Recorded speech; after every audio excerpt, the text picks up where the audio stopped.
कोल्हापूर तळीरे राष्ट्रीय महामार्गावरील करूळ या घाटाच्या मजबूतीकरणाचं काम सध्या सुरू आहे। मागील आठवड्यात मुसळधार पाऊस झाला। जवळपास 60 मीटर रस्ता आणि संरक्षक भिंत जमीनदोस्त होण्याचा गंभीर प्रकार सुद्धा घडला। या संदर्भात इथल्या स्थानिकांनी प्रशासनाकडे ठेकेदारावर कारवाई करण्याची मागणी केली आहे। या सगळ्याचा आढावा घेतला आमचे प्रतिनिधी रोहन नाईक यांनी।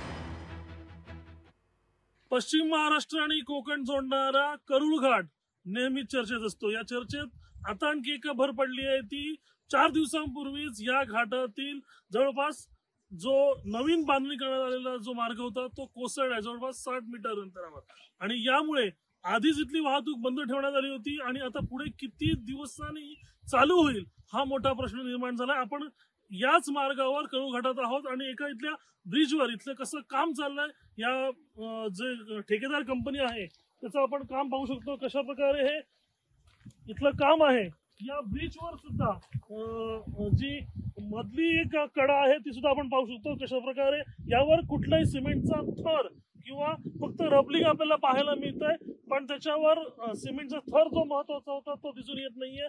मग एकंदरीत या ठेकेदार कंपनीने केवळ तकलादूपणाचं काम सुरू आहे असं स्पष्ट दिसतंय। पावसाळा सुरू आहे आणि पुढील 2 महिन्यात गणेशोत्सव येतोय, त्यामुळे या मार्ग कसा सुरळीत होईल हे पाहणं गरजेचं ठरणार आहे। कॅमेरा पर्सन सुरेश रोहन नाईक, लोकशाही मराठी, सिंधुदुर्ग।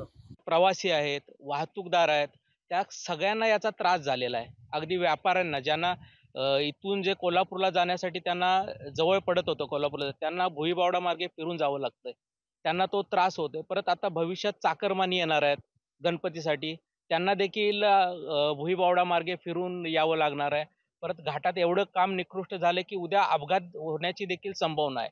त्यामुळे अक्षरशः ही कंपनी जी आहे ती इथल्या लोकांच्या जीवाशी खेळते।